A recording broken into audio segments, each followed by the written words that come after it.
आप सभी को आर्याव्रत भक्ति सागर यूट्यूब चैनल में स्वागत है। आज हम लोग सुनेंगे प्रदोष व्रत की व्रत कथा। प्रदोष व्रत भगवान शिव को समर्पित है। इस व्रत को हर माह में 2 बार शुक्ल और कृष्ण पक्ष की त्रयोदशी तिथि को रखा जाता है। इसे रखने से सुख शांति और समृद्धि प्राप्त होती है और भगवान शिव की कृपा मिलती है। प्रदोष व्रत को भगवान शिव की कृपा प्राप्त करने और पापों को दूर करने के लिए रखा जाता है। इस व्रत को रखने से जीवन में सुख, शांति, स्वास्थ्य और समृद्धि की बढ़ोतरी होती है। प्रदोष व्रत करने से व्यक्ति की सभी इच्छाएं पूर्ण होती है। प्रदोष व्रत को करने से साधक को मोक्ष की प्राप्ति होती है। प्रदोष अथवा त्रयोदशी का व्रत मनुष्य को संतोषी व सुखी बनाता है। इस व्रत से संपूर्ण पापों का नाश होता है। इस व्रत के प्रभाव से विधवा स्त्री अधर्म से दूर रहती है और विवाहित स्त्रियों का सुहाग अटल रहता है। सूत जी की कथा अनुसार त्रयोदशी का व्रत करने वाले को 100 गाय दान करने का फल प्राप्त होता है। आयु, बुद्धि, आरोग्यता या चाहो संतान, शिव पूजन विधिवत करो, दुख हरे भगवान।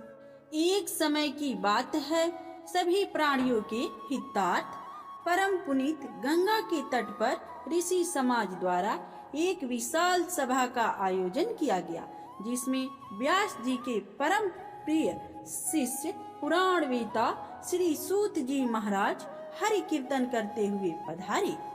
सौनकादि 88,000 ऋषि मुनिगण ने सूत जी को दंडवत प्रणाम किया। सूत जी ने भक्ति भाव से ऋषिगण को आशीर्वाद दे अपना स्थान ग्रहण किया। ऋषिगण ने विनती भाव से पूछा, हे परम दयालु, कलयुग में शंकर भगवान की भक्ति किस आराधना द्वारा उपलब्ध होगी? कली काल में जब मनुष्य पाप कर्म में लिप्त हो वेद शास्त्र से विमुख रहेंगे, दीन जन अनेक कष्टों से त्रस्त रहेंगे। हे मुनि श्रेष्ठ, कली काल में सत्कर्म में किसी को रुचि न होगी, पुण्य क्षीण हो जाएंगे एवं मनुष्य स्वतः ही असत कर्मों की ओर प्रेरित होंगे। इस पृथ्वी पर तब ज्ञानी मनुष्य का यह कर्तव्य हो जाएगा कि वह पथ से विचलित मनुष्य का मार्गदर्शन करे। अतः हे महामुने, ऐसा कौन सा उत्तम व्रत है जिसे करने से मनवांछित फल की प्राप्ति हो और कली काल के पाप शांत हो जाएं? श्री सूत जी बोले, हे सौनकादि ऋषिगण, आप धन्यवाद के पात्र हैं। आपके विचार प्रशंसा योग्य व जन कल्याणकारी है। आपके हृदय में सदा परहित की भावना रहती है। आप धन्य है। हे शौनकादि ऋषिगण, मैं उस व्रत का वर्णन करने जा रहा हूँ जिसे करने से सब पाप और कष्ट नष्ट हो जाते हैं तथा जो धन वृद्धि कारक, सुख प्रदायक, संतान व मनवांछित फल प्रदान करने वाला है। इसे भगवान शंकर ने सती जी को सुनाया था। श्री सूत जी आगे बोले, आयु वृद्धि व स्वास्थ्य लाभ हेतु रवि त्रयोदशी प्रदोष का व्रत करें। इसमें प्रातः स्नान कर निराहार रहकर शिव जी का मनन करें। मंदिर जाकर शिव आराधना करें। माथे पर त्रिपुंड धारण कर बेल, धूप, दीप, अक्षत व ऋतु फल अर्पित करें। रुद्राक्ष की माला से समर्थ्यानुसार ओम नमः शिवाय जपें। ब्राह्मणों को भोजन कराएं और दान दक्षिणा दें। तत्पश्चात मौन व्रत धारण करें। संभव हो तो यज्ञ हवन कराएं। ओम ह्रीं क्लीं नमः शिवाय स्वाहा मंत्र से यज्ञ स्तुति दें। इससे अभीष्ट फल की प्राप्ति होती है। प्रदोष व्रत में व्रती एक बार भोजन करे और पृथ्वी पर शयन करे, इससे सर्व कार्य सिद्ध होते हैं।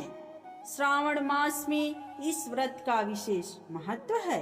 सभी मनोरथ इस व्रत को करने से पूर्ण होते हैं। हे ऋषिगण, यह प्रदोष व्रत जिसका वृतांत मैंने सुनाया, किसी समय शंकर भगवान ने सती जी को और वेद व्यास मुनि ने मुझे सुनाया था। शौनकादि ऋषि बोले, हे पूज्यवर, यह व्रत परम गोपनीय, मंगलदायक और कष्टहर्ता कहा गया है। कृपया बताएं कि यह व्रत किसने किया और उसे इससे क्या फल प्राप्त होता है। तब श्री सूत जी कथा सुनाने लगे। एक ग्राम में एक दीनहीन ब्राह्मण रहता था। उसकी धर्मनिष्ठ पत्नी प्रदोष व्रत करती थी। उनको एक पुत्र था। एक बार वह पुत्र गंगा स्नान को गया। दुर्भाग्यवश मार्ग में उसे चोरों ने घेर लिया और डराकर उससे पूछने लगे कि उसके पिता का गुप्त धन कहाँ रखा गया है। बालक ने दीनता पूर्वक बताया कि वे अत्यंत निर्धन और दुखी है। उनके पास गुप्त धन कहाँ से आया। चोरों ने उसकी हालत पर तरस खाकर उसे छोड़ दिया। बालक अपनी राह हो लिया। चलते चलते वह थककर चूर हो गया और बरगद के वृक्ष के नीचे सो गया। तभी उस नगर के सिपाही चोरों को खोजते हुए उसी ओर आ निकले। उन्होंने ब्राह्मण बालक को चोर समझकर बंदी बना लिया और राजा के सामने उपस्थित किया। राजा ने उसकी बातें सुने बगैर उसे कारावास में डलवा दिया। उधर बालक की माता प्रदोष व्रत कर रही थी। उसी रात्रि राजा को स्वप्न आया कि वह बालक निर्दोष है। यदि उसे नहीं छोड़ा गया तो तुम्हारा राज्य और वैभव नष्ट हो जाएगा। सुबह जगते ही राजा ने बालक को बुलवाया। बालक ने राजा को सच्चाई बताई। राजा ने उसके माता पिता को दरबार में बुलवाया। उन्हें भयभीत देख राजा ने मुस्कुराते हुए कहा, तुम्हारा बालक निर्दोष और निडर है। तुम्हारी दरिद्रता के कारण हम तुम्हें 5 गांव दान में देते हैं। इस तरह ब्राह्मण आनंद से रहने लगा। शिव जी की दया से उसकी दरिद्रता दूर हो गई। उक्त कथा सुनने के बाद शौनकादि ऋषि बोले, हे दयालु, कृपया अब आप सोम त्रयोदशी प्रदोष व्रत के बारे में बताइए। श्री सूत जी बताने लगे, सोम त्रयोदशी प्रदोष व्रत से शिव पार्वती प्रसन्न होते हैं, व्रती के समस्त मनोरथ पूर्ण करते हैं। एक नगर में एक ब्राह्मणी रहती थी। उसके पति का स्वर्गवास हो गया था। उसका अब कोई आश्रयदाता नहीं था। इसीलिए प्रातः होते ही वह अपने पुत्र के साथ भीख मांगने निकल पड़ती थी। भिक्षाटन से ही वह स्वयं व पुत्र का पेट पालती थी। एक दिन ब्राह्मणी घर लौट रही थी तो उसे एक लड़का घायल अवस्था में कराहता हुआ मिला।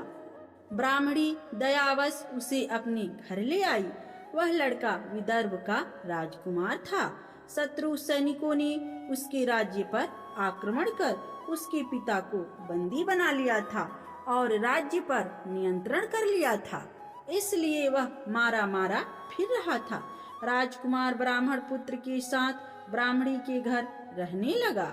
एक दिन अंशुमती नामक एक गंधर्व कन्या ने राजकुमार को देखा और उस पर मोहित हो गई। अगले दिन अंशुमती अपने माता पिता को राजकुमार से मिलाने लाई। उन्हें भी राजकुमार भा गया।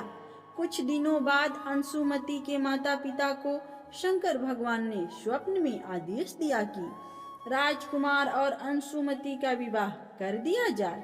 उन्होंने वैसा ही किया। ब्राह्मणी प्रदोष व्रत करती थी। उसके व्रत के प्रभाव और गंधर्व राजा की सेना की सहायता से राजकुमार ने विदर्भ के शत्रुओं को खदेड़ दिया और अपने पिता के राज्य को पुनः प्राप्त कर आनंद पूर्वक रहने लगा। राजकुमार ने ब्राह्मण पुत्र को अपना प्रधानमंत्री बनाया। ब्राह्मणी के प्रदोष व्रत के महत्व में से जैसे राजकुमार और ब्राह्मण पुत्र के दिन फिरे, वैसे ही शंकर भगवान अपने दूसरे भक्तों के दिन भी फेरते हैं। श्री सूत जी बताते हैं, मंगल त्रयोदशी प्रदोष व्रत व्याधियों का नाश करता है, ऋण से मुक्ति प्रदान करता है, सुख शांति और श्री वृद्धि करता है। एक नगर में एक वृद्धा निवास करती थी। उसके मंगलिया नामक एक पुत्र था। वृद्धा की हनुमान जी पर गहरी आस्था थी। वह प्रत्येक मंगलवार को नियम पूर्वक व्रत रखकर हनुमान जी की आराधना करती थी। उस दिन वह न तो घर लिपती थी और न ही मिट्टी खोदती थी। वृद्धा को व्रत करते हुए अनेक दिन बीत गए। एक बार हनुमान जी ने उसकी श्रद्धा की परीक्षा लेने के लिए सोची। हनुमान जी साधु का वेश धारण कर वहां गए और पुकारने लगे, है कोई हनुमान भक्त जो हमारी इच्छा पूर्ण करे।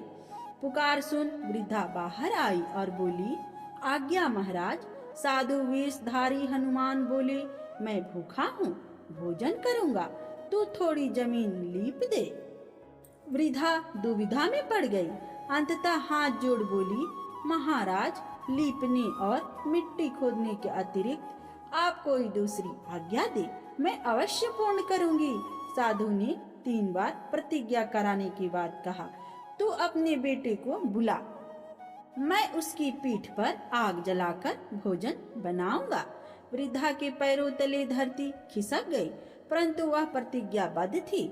उसने मंगलिया को बुलाकर साधु को सुपुर्द कर दिया, मगर साधु रूपी हनुमान जी ऐसे ही मानने वाले न थे। उन्होंने वृद्धा के हाथों से ही मंगलिया को पेट के बल लिटवाया और उसकी पीठ पर आग जलवाई। आग जलाकर दुखी मन से वृद्धा अपने घर के अंदर चली गई। इधर भोजन बनाकर साधु ने वृद्धा को बुलाकर कहा, मंगलिया को पुकारो ताकि वह भी आकर भोग लगा ले। इस पर वृद्धा रोने लगी और आंसुओं को पोंछकर बोली, उसका नाम लेकर मुझे और कष्ट ना पहुंचाओ। लेकिन जब साधु महाराज नहीं माने तो वृद्धा ने मंगलिया को आवाज लगाई।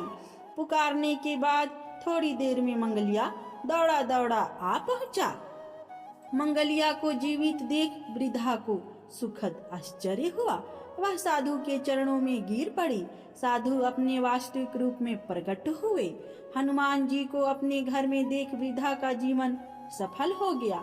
सूत जी बोले, मंगल प्रदोष व्रत से शंकर, हनुमान भी रुद्र हैं और पार्वती जी इसी तरह भक्तों को साक्षात दर्शन दे कृतार्थ करते हैं। जैसे हनुमान जी ने उस बुढ़िया माँ को उनको दर्शन देकर कृतार्थ किया, आप सभी भक्तजनों को भी सभी दुख को दूर करेंगे और आपको भी सुख समृद्धि प्राप्त करेंगे।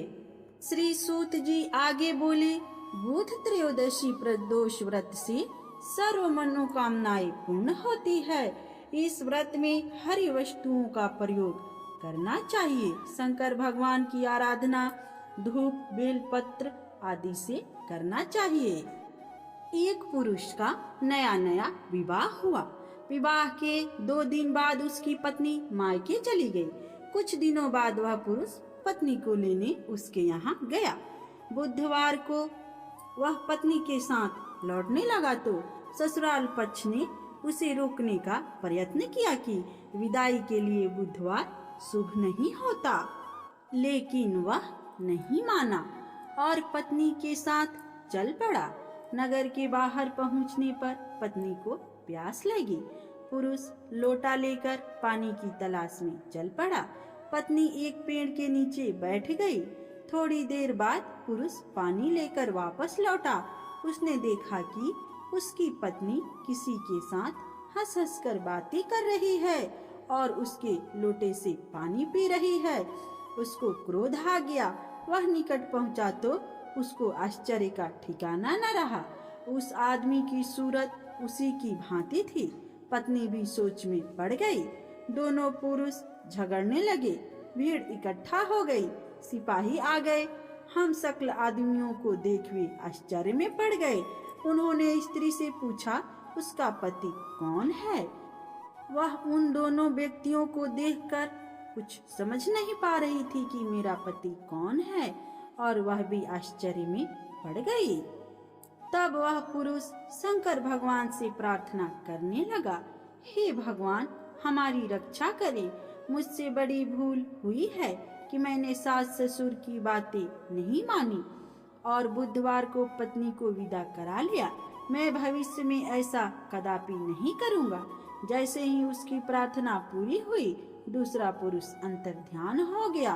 पत्नी पत्नी सकुशल अपने घर पहुंच गए। उस दिन के बाद से पति पत्नी नियम पूर्वक बुध त्रयोदशी प्रदोष व्रत रखने लगे। श्री सूत जी महाराज फिर से बोले, शत्रु विनाशक भक्ति प्रिय व्रत है ये अति श्रेष्ठ। वार मास तीर्थ सर्व से व्रत है यह अति ज्येष्ठ। एक बार इंद्र और वृतासुर की सेना में घनघोर युद्ध हुआ। देवताओं ने दैत्य सेना को पराजित कर नष्ट भ्रष्ट कर डाला।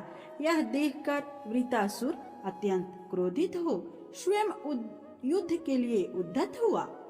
असुरी माया से उसने विकराल रूप धारण कर लिया। सभी देवता भयभीत हो गुरुदेव बृहस्पति की शरण में पहुँचे। बृहस्पति महाराज बोले, पहले मैं तुम्हें वृतासुर का वास्तविक परिचय दे दूं। वृतासुर बड़ी तपस्वी और कर्मनिष्ठ है। उसने गंधमादन पर्वत पर घोर तपस्या कर शिव जी को प्रसन्न किया है। पूर्व समय में वह चित्रथ नामक राजा था। एक बार वह अपने विमान से कैलाश पर्वत चला गया। वहां शिव जी के वाम आंग में माता पार्वती को विराजमान देख वह उपहास पूर्वक बोला, हे प्रभु, मोह माया में फंसे होने के कारण हम स्त्रियों के वशीभूत रहते हैं, किंतु देवलोक में ऐसा दृष्टिगोचर नहीं हुआ कि स्त्री आलिंगनबद्ध हो सभा में बैठे। चित्रथ के यह वचन सुन सर्वव्यापी शिव शंकर हंसकर बोले, हे राजन, मेरा व्यवहारिक दृष्टिकोण पृथक है। मैंने मृत्युदाता कालकूट महाविष का पान किया है, फिर भी तुम साधारण जन की भांति मेरा उपहास उड़ाते हो। माता पार्वती क्रोधित हो चित्रथ से संबोधित हुई, अरे दुष्ट, तूने सर्वव्यापी महेश्वर के साथ ही मेरा भी उपहास उड़ाया है। अतः मैं तुझे वह शिक्षा दूंगी कि फिर तू ऐसे संतों के उपहास का दुस्साहस नहीं करेगा। अब तू दैत्य स्वरूप धारण कर विमान से नीचे गिर। मैं तुझे श्राप देती हूँ। जगदम्बा भवानी के अभिशाप से चित्रथ राक्षस योनि को प्राप्त हो, त्वष्टा नामक ऋषि के श्रेष्ठ तप से उत्पन्न हो वित्रासुर बना। गुरुदेव बृहस्पति आगे बोले, वित्रासुर बाल्यकाल से ही शिव भक्त रहा है। अतः हे इंद्र, तुम बृहस्पति प्रदोष व्रत कर शंकर भगवान को प्रसन्न करो। देवराज ने गुरुदेव की आज्ञा का पालन कर बृहस्पति प्रदोष व्रत किया। गुरु प्रदोष व्रत के प्रताप से इंद्र ने शीघ्र ही वृतासुर पर विजय प्राप्त कर ली और देवलोक में शांति छा गई। बोलो उमापति शंकर भगवान की जय। शुक्र त्रयोदशी प्रदोष व्रत। श्री सूत जी बोले, अभीष्ट सिद्धि की कामना यदि हो हृदय विचार, धर्म अर्थ कमादि सुख मिले पदार्थ चार। प्राचीन काल की बात है, एक नगर में 3 मित्र रहते थे। एक राजकुमार, दूसरा ब्राह्मण और तीसरा धनिक पुत्र। राजकुमार व ब्राह्मण कुमार का विवाह हो चुका था। धनिक पुत्र का विवाह हो गया था, किंतु गौना शेष था। एक दिन तीनों मित्र स्त्रियों की चर्चा कर रहे थे। ब्राह्मण कुमार ने स्त्रियों की प्रशंसा करते हुए कहा कि नारीहीन घर भूतों का डेरा होता है। धनिक पुत्र ने यह सुन लिया तो तुरंत ही अपनी पत्नी को लाने का निश्चय किया। माता पिता ने उसे समझाया कि अभी शुक्र देवता डूबे हुए हैं, ऐसे में बहू बेटियों को उनके घर से विदा करवा लाना शुभ नहीं होता। किंतु धनिक पुत्र नहीं माना और ससुराल जा पहुंचा। ससुराल में भी उसे रोकने की बहुत कोशिश की गई, मगर उसने जिद नहीं छोड़ी। माता पिता को विवश होकर अपनी कन्या को की विदाई करनी पड़ी। ससुराल से विदा हो पति पत्नी नगर से निकले ही थे कि उनकी बैलगाड़ी का पहिया अलग हो गया और एक बैल की टांग टूट गई। दोनों को काफी चोटें आई। फिर वे आगे बढ़ते रहे। कुछ दूर जाने पर उनकी भेंट डाकुओं से हो गई। डाकू धन धान्य लूट ले गए।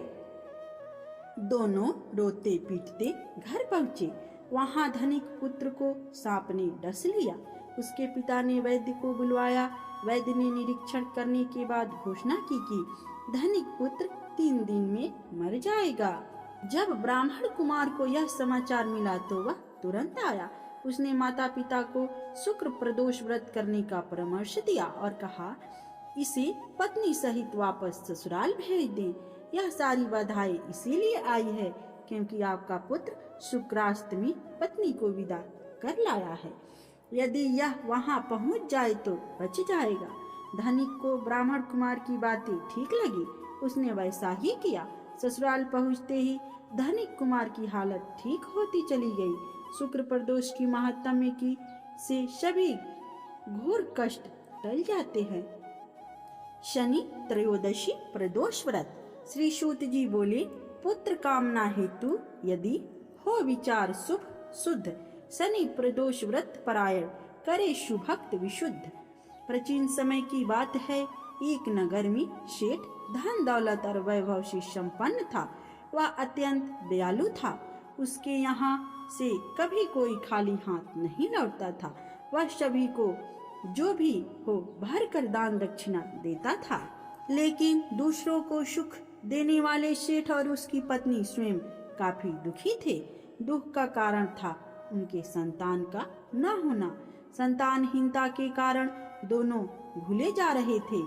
एक दिन उन्हें तीर्थ यात्रा पर जाने का निश्चय किया और अपने कामकाज सेवकों को सौंप चल पड़े। अभी वे नगर के बाहर निकले थे कि उन्हें एक विशाल वृक्ष के नीचे समाधि लगाए एक तेजस्वी साधु दिखाई पड़े। दोनों ने सोचा कि साधु महाराज से आशीर्वाद लेकर आगे की यात्रा शुरू की जाए। पति पत्नी दोनों ने साधु महाराज को दंडवत प्रणाम किया और अपने दुख के कारण को बताया। तो साधु महाराज बोले कि आप शनि त्रयोदशी व्रत करिए, इससे आपको संतान सुख की प्राप्ति होगी। तो पति पत्नी ने दोनों मिलकर शनि त्रयोदशी व्रत को किया। तो शनि त्रयोदशी को व्रत के करने के प्रभाव से उन्हें पुत्र की प्राप्ति हुई और वह इस संसार के सभी सुखों को भोग कर स्वर्ग लोक को प्राप्त हुए। तो भक्त जनों, आप सभी ने सप्ताह के 7 दिनों में पढ़ने वाले त्रयोदशी प्रदोष व्रत की कथा और महात्म्य को आपने सुना। तो आप सभी को हृदय से मनन करते हुए शंकर भगवान की जयकारा लगाना चाहिए। तो सब कोई प्रेम से बोलिए, श्री शंकर भगवान की जय, माता पार्वती की जय।